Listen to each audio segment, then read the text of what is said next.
Sichat Parashat Toldot. Alors sur le premier pasuk de la paracha, Ve'ele Toldot Yitzhak ben Avraham, Avraham Olid et Yitzhak. En français, on traduit comme ça.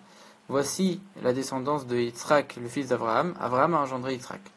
Et tout de suite, la première question qu'on pose et que tous les commentateurs ils posent, pourquoi tu répètes? Tu as dit Yitzhak c'est le fils d'Avraham et après tu répètes Avraham il a engendré Yitzhak. Pourquoi tu répètes? On a très bien compris, en plus c'est dans le même verset.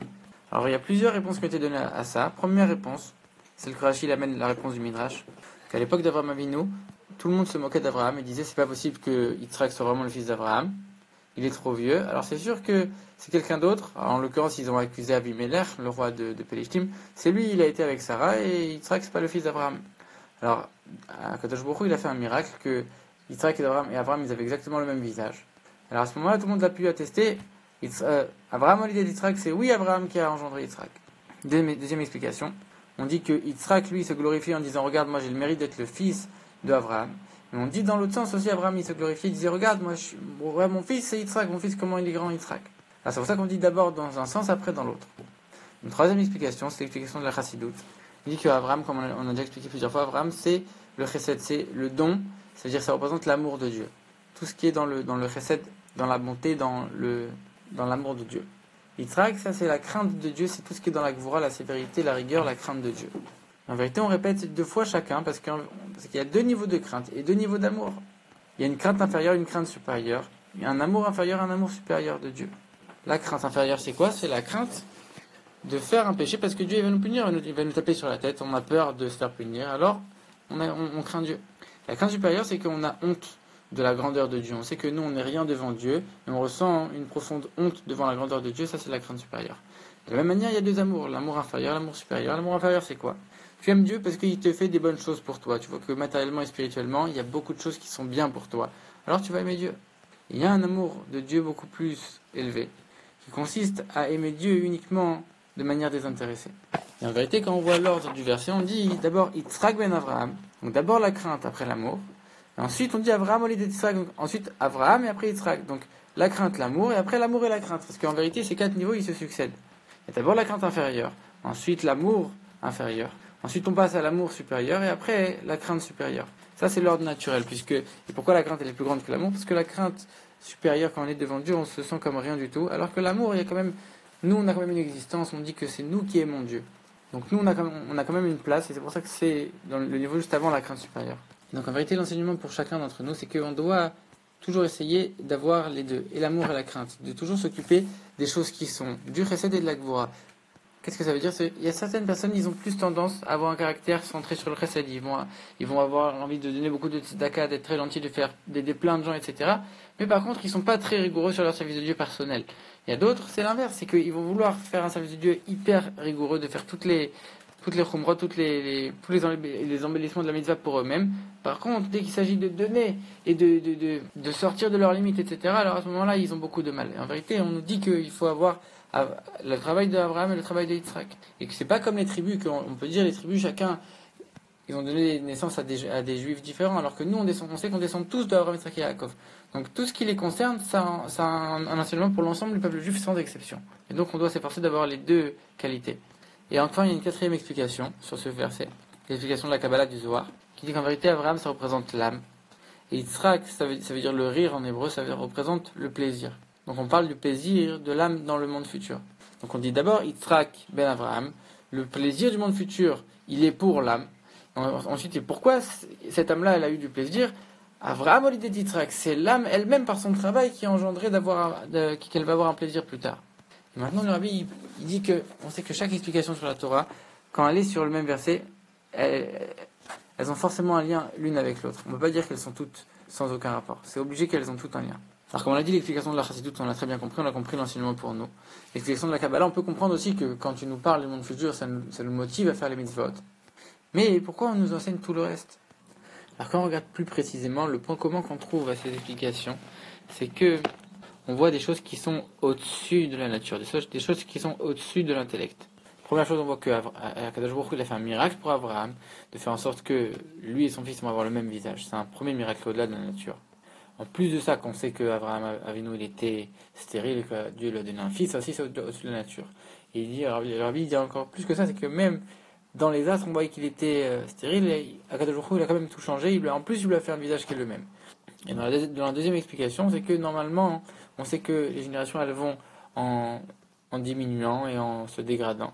Et là, on voit qu'au contraire, Avraham Avinu, il a dit, regardez-moi mon fils Yitzhak, moi je me glorifie sur mon fils Yitzhak, tellement il est grand. Donc ça aussi, en soi, c'était un miracle, alors qu'on sait que normalement, les générations, elles dégringolent. Et l'enseignement pour nous de ça, en vérité, c'est que on doit savoir qu'un juif, il n'est pas soumis aux lois de la nature. On l'a déjà expliqué plusieurs fois. Un juif, il est au-dessus des choses naturelles. Et pas seulement dans les choses spirituelles, mais même dans les choses matérielles, un juif, il est au-dessus des limites de la nature. C'est ça qu'on voit qu'Abraham, il a eu une descendance non seulement spirituelle avec les bonnes actions, mais aussi matérielle. Et quand on parle, ici on parle sur les choses matérielles, même dans la descendance matérielle, on voit que ça a été tout au-dessus de la nature. Et en vérité, dans la première explication, quand on voit que voilà, les gens qui voulaient se moquer de lui, qui voulaient remettre en question que Yitzhak c'était son fils, on dit là-bas les moqueurs. Dans toutes les générations, c'est la même chose. Les forces du mal qui se moquent, qui essayent de détourner le peuple juif, le Yitzhara, ils viennent et te disent regarde, c'est Avimelech, tout passe par.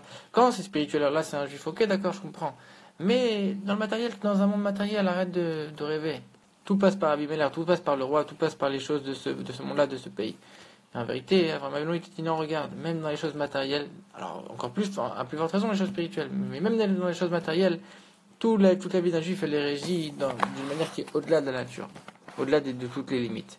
Rabbi dit par ça, on va comprendre ce que le rabbi précédent il a expliqué. Il disait, nos corps, ils ont été en exil, mais nos âmes, tu les emmèneras jamais en exil. Il dit, le rabbi précédent, il continue, il dit que chacun doit savoir, et tout homme sur terre doit savoir, comprendre, que tout ce qui est en rapport avec notre religion, avec la Torah et les mitzvot, alors les Bnei Israël, ils sont soumis à rien du tout. Il n'y a rien qui peut les soumettre et les empêcher de faire Torah et mitzvot. A priori, on ne comprend pas. L'âme et le corps, ils sont liés. L'âme, elle est dans le corps. Si tu me dis que le corps, il est en exil, alors forcément que l'âme aussi. Comment elle a pu dire une chose pareille? En vérité, on comprend que quand l'âme, elle va donner les forces au corps, elle va se réveiller et elle, qu'on sait qu'elle n'est pas limitée par rien du tout spirituellement, alors elle va donner les forces au corps pour faire en sorte que lui non plus ne soit pas limité par des choses matérielles. À tel point que chacun doit savoir, et même les choses du monde elles-mêmes, elles doivent savoir qu'un juif, il n'est pas soumis à elle. Par ça, en vérité, on va comprendre le lien entre les quatre explications. La première explication, que c'est la Gemara. La Gemara, c'est la partie dévolée de la Torah. Elle dit, il y avait des gens, ils se moquaient, ils ont remis en question, etc. Alors Dieu il a fait le même visage pour qu'on puisse attester. C'est bien Abraham qui a engendré Yitzhak. Là, en vérité, on a dit, c'est la partie dévolée de la Torah qui est en rapport avec ce monde-là. Dans ce monde-là, il y a des choses négatives qui essayent de remettre en cause. Comme on l'a dit, il y a des forces du mal qui essayent de te détourner. C'est pour ça qu'on a donné cette explication. Et pourtant, même dans cette explication, on te dit tu dois sortir des limites de la nature. La deuxième explication, ça c'est le Midrash. Le Midrash, c'est entre la partie dévolée de la Torah, parce que c'est déjà un peu plus spirituel, et avant quand même la profondeur de la Torah.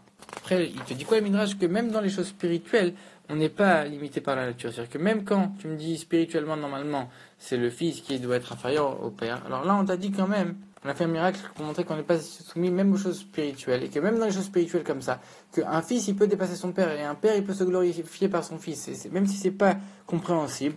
Alors en vérité, on voit que chez un juif, c'est pas du tout quelque chose d'impossible et qu'on peut quand même avoir ce niveau-là aussi. Et là, on parle pas de choses matérielles, on parle que de choses spirituelles, on parle pas de choses qui vont venir nous déranger, nous empêcher. Là, on est déjà à un niveau au-dessus. Ensuite, on a l'explication de la profondeur de la Torah, la Chassidut, qui nous dit d'unir l'amour et la crainte, d'unir le chesed de la gvura, la sévérité et la bonté. En vérité, ça aussi, c'est quelque chose qu'on ne peut pas comprendre. Quelqu'un qui a un tempérament, comme on l'a dit tout à l'heure, un tempérament à être très rigoureux, alors ça sera très dur pour lui d'être chassid et ce sera quasiment impossible d'avoir les deux. Et de la même manière, l'inverse, on ne peut pas avoir les deux. Concrètement, c'est très difficile d'avoir les deux, voire impossible. Quand on sort vraiment de sa limite, alors à ce moment-là, on arrive par le travail, puisque la chassidut c'est pour avoir le service de Dieu dans le travail. Là, on arrive à ce niveau-là. Quand on a fait tout ce travail-là de sortir de sa limite, de vraiment faire le maximum d'efforts, etc., là, on arrive au quatrième niveau, le niveau de la Kabbalah, le Zohar ici, qui nous dit quoi?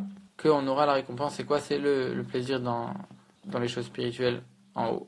Donc ça, c'est le rapport entre les quatre explications. Le rabbi il termine en disant que quand on a lu dans la Torah la naissance d'Israël, on a dit que Sarah, elle a dit comme ça, Tzrok asali Elohim. Dieu, il a fait pour moi du rire. On dit le nom de Elohim, le nom qui représente la nature et le monde. Parce qu'en vérité, le monde, la nature, les choses matérielles, de la même manière, quand on parle de l'âme et du corps, on parle du corps ici. Quand on va réussir à travailler les choses matérielles, à travailler le corps, etc., alors là, on va avoir tzrok. Là, on va avoir un plaisir spirituel, une élévation extraordinaire, puisqu'on aura fait de ce monde-là une demeure pour Dieu, qui est le but de la création du monde.